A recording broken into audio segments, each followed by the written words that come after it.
Quand un auteur s'enferme dans son esprit, quand un auteur s'enferme dans son monde pour pouvoir offrir les meilleures histoires possibles, il peut arriver qu'il se perde dans son esprit. Il peut également arriver que la raison pour laquelle il se perd soit extérieure. Il peut arriver que quelque chose guide l'auteur dans des terres dangereuses. Est-ce que vous êtes prêts pour une nouvelle histoire au coin du feu ?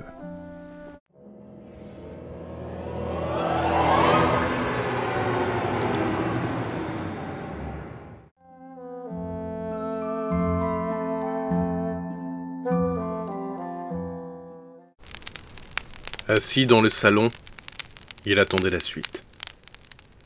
Depuis des mois, son père, célèbre auteur, était enfermé dans son bureau, travaillant sans relâche sur son nouveau projet. Il avait toujours été quelqu'un s'enfermant dans ses projets, mais cette fois c'était différent. Normalement, il sortait de temps en temps de son bureau pour vivre normalement. D'ailleurs, c'est ce qu'il faisait au début de ce projet. Mais rapidement, il s'était enfermé totalement. Puis, Lucas, son fils, trouva, un matin, sous la porte du bureau, une feuille. Il l'attrapa et lut. « Le monde touche à sa perte. Les humains disparaissent dans l'abîme obscur d'un mal qui ne sera abandonné. » Le reste était illisible à cause de taches étranges. Il frappa à la porte, pensant que cette feuille avait glissé par hasard, mais il n'eut pour réponse qu'un grognement, lui faisant comprendre qu'il devait laisser tomber. Les jours passèrent, et, de temps en temps, Lucas découvrait une autre page. Les anciens parlaient des éléments comme des dieux. Nous ne comprenions pas la moitié. Sur une autre page encore se trouvait « La vérité approche, mais le monde ne pourra jamais la supporter. Le monde fut créé pour... » Encore une fois, la fin était couverte par ces taches. Lucas essayait d'assembler l'histoire que son père inventait dans sa tête. Il essayait de remettre en place toutes les idées et d'en faire quelque chose de logique. Mais au fil du temps, il remarqua quelque chose. Sur la porte, toujours fermée, du bureau, il vit des taches, comme celles sur la feuille. Il ne disait rien, mais il était inquiet. Il avait peur que son père commence à perdre la raison, enfermé ainsi. Il était assis dans le salon, attendant. C'est alors qu'un bruit le fit sursauter, comme si quelque chose tombait lourdement. Il se précipita à l'étage et arriva derrière la porte du bureau.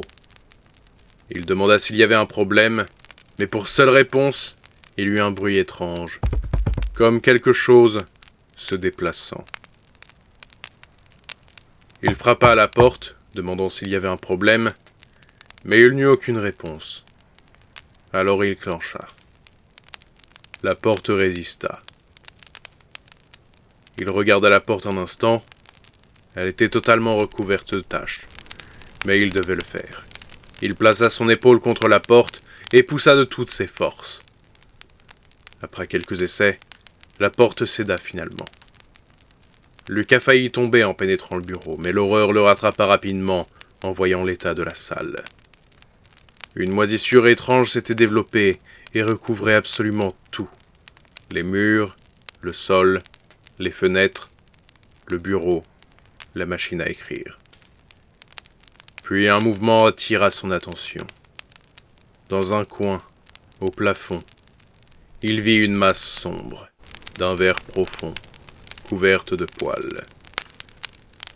La chose se tourna brusquement, et il vit le visage de son père dépassant de la moisissure.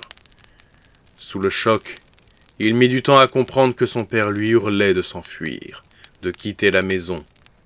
La moisissure allait tout dévorer, elle allait se nourrir du monde. Lucas sortit du bureau en courant. Il dévala les escaliers 4 à 4 et se précipita hors de la maison. Il courut aussi vite qu'il le pouvait jusque chez son meilleur ami, habitant à quelques rues de là. Arrivé là-bas, la mère de son ami s'assura qu'il allait bien. Il expliqua qu'il y avait un problème avec son père. Elle appela la police et leur dit d'aller voir chez lui, tandis qu'elle invitait Lucas à rejoindre son ami dans sa chambre. Il retira ses chaussures et monta l'escalier, tandis qu'elle retournait dans le salon. Elle ne remarqua pas, sur les chaussures de Lucas, la moisissure qui déjà s'allongeait pour atteindre le sol.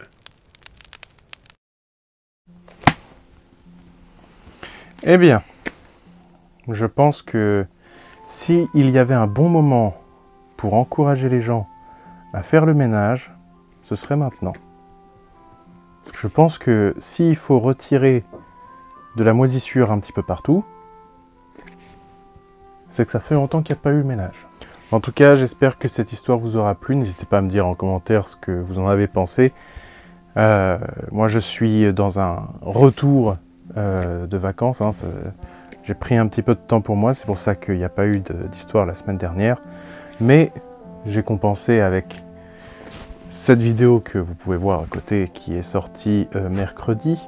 Une vidéo musicale sur un artiste de K-pop du groupe BTS. Une chanson qui est tirée d'un hymne militaire pour en faire une chanson de K-pop. Je trouvais l'idée intéressante, intrigante. Donc voilà, n'hésitez pas à me dire ce que vous avez pensé de cette vidéo, mais n'hésitez pas à regarder cette vidéo aussi. Et puis voilà, je vais essayer de sortir plus régulièrement des vidéos, parce que celle-là, j'ai travaillé 6 mois dessus. Voilà, je vais essayer de prendre des histoires qui sont plus faciles à gérer. Et puis voilà. Moi je vous dis à bientôt pour de nouvelles histoires au coin du feu.